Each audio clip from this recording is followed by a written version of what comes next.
Hello guys and welcome to my session where I would be implementing a toggle switch button. And what exactly does this toggle switch button looks like would be something like this. So this would be a finished product design which we would be implementing using HTML and CSS. And this is quite simple. I mean, basically, it has got a child div which is residing within its parent div, and there are necessary stylings which are added to this, which will make the finished button look like this. Yeah. So let's go ahead and implement this. So I have a folder here which is lying on my desktop, which has two files. One would be the index.html, and other one would be its corresponding styling file. So let's now go ahead and add our HTML code. So this would be our HTML5 doc, and let's give it a title, which is the toggle switch button using HTML and CSS.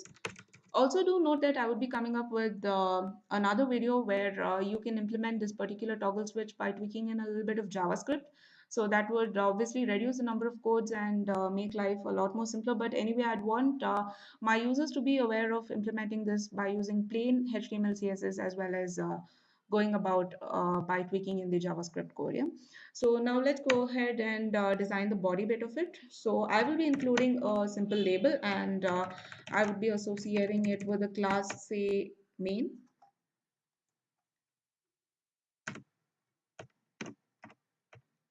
And inside this label, I would be creating an input tag of type checkbox. And why do we have a checkbox here? You would know that during a code walkthrough.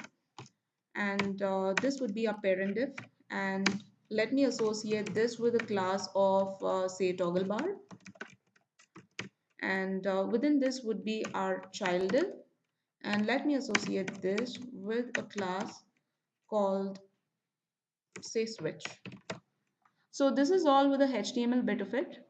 This seems to be quite simple.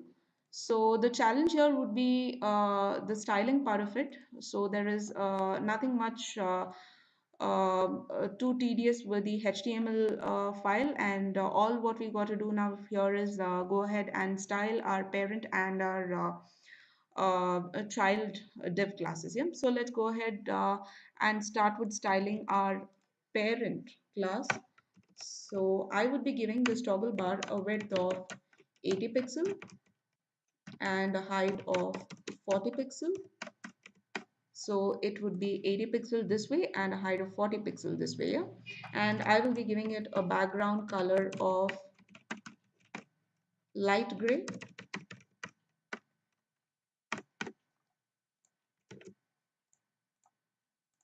And another important thing is I'll have to link this particular CSS file with the index.html.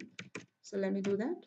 And now you see that this particular toggle bar, which is the parent div, is already come up here with the necessary width and height and the background color.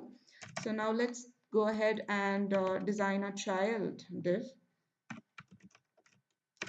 So I would be, if you notice this particular image here, you would notice that the width of this is almost half of the parent. So I would be giving it a width of 40%, that is half of 80 pixel. So, but I would be giving 36 pixel because I need a 2 pixel on padding on both the right and the left side. Yeah.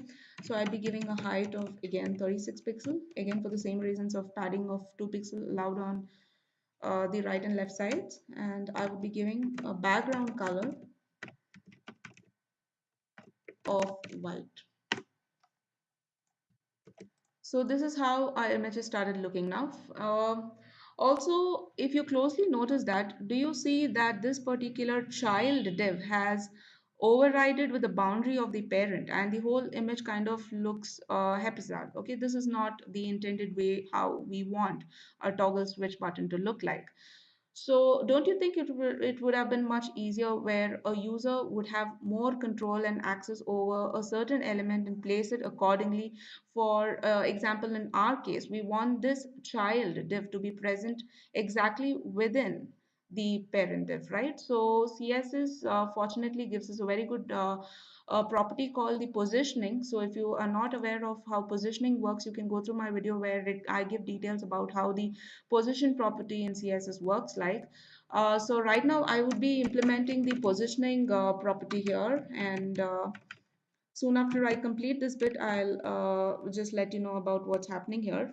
So I would be positioning this to a property, to a value called absolute.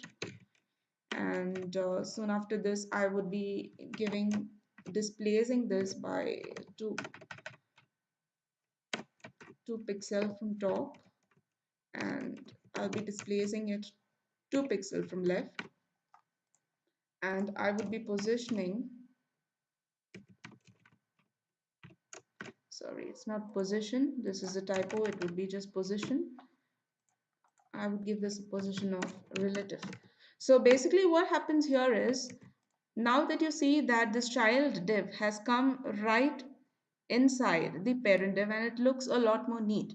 So basically this particular property called position allows us to absolutely style or give these necessary offsets of top and left with respect to the boundaries of its parent, provided we have provided this position of relative to the parent. Yeah. So once you give the position of the parent to be relative, the respective child, the child within this particular parent, has aligned 2 pixel from top and has inclined 2 pixel away from left, respecting the borders of its parent. Okay, and this happens because we have made the position of the child to be an absolute.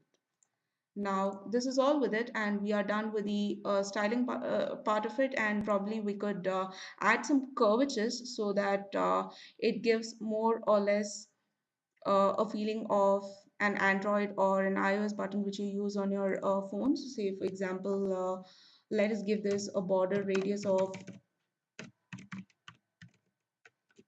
20 pixel. The reason I give 20 pixel is because it's exactly half of its height, and I would be giving a border radius of 50% to my child div because I'd want it to be a circle. So there you go. This looks neat. And now that we are done with the styling part of it, let's now attach some behaviors to this. So what exactly is the functionality of a toggle switch button?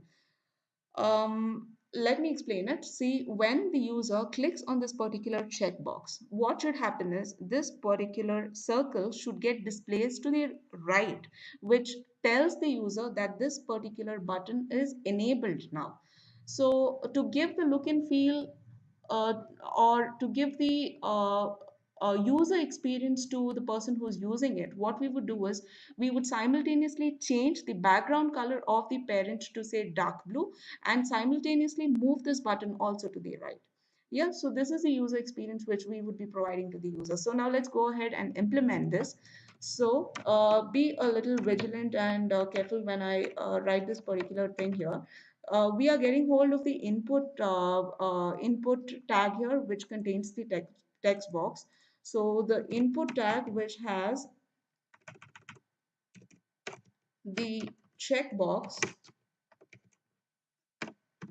as its type, and when the user clicks on it, that is, we see that the attribute is checked, get hold of its immediate sibling, which is the div here, and change its background color to say light sky blue.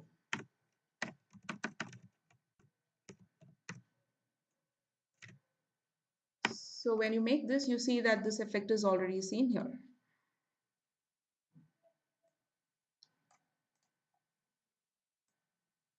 So basically what has happened is, if you look at this, if you read line number 18, when the user clicks on this particular input element, there is a sky blue color that is associated with its immediate sibling, which is the parent div.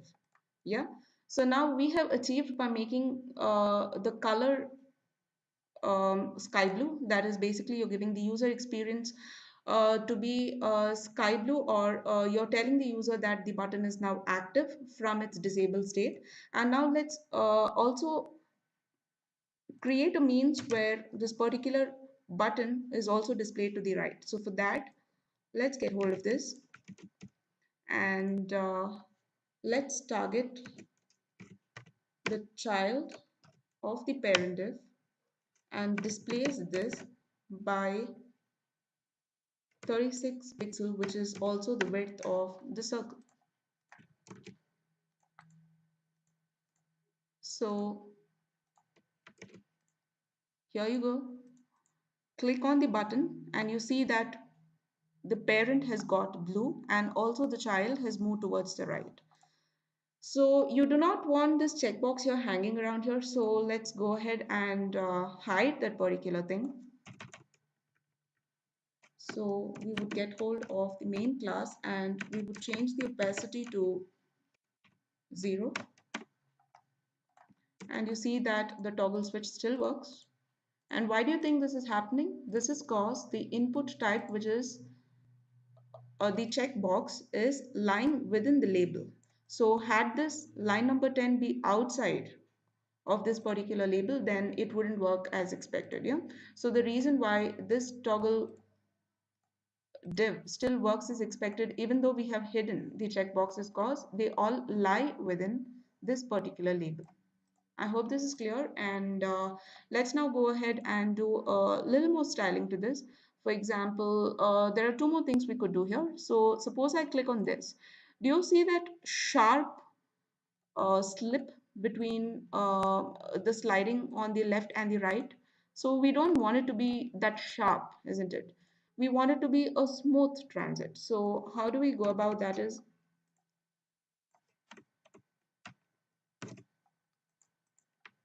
we would add a transition property.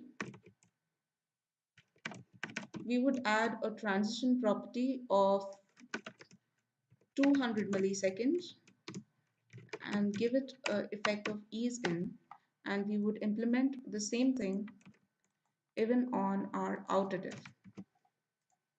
So once you do this,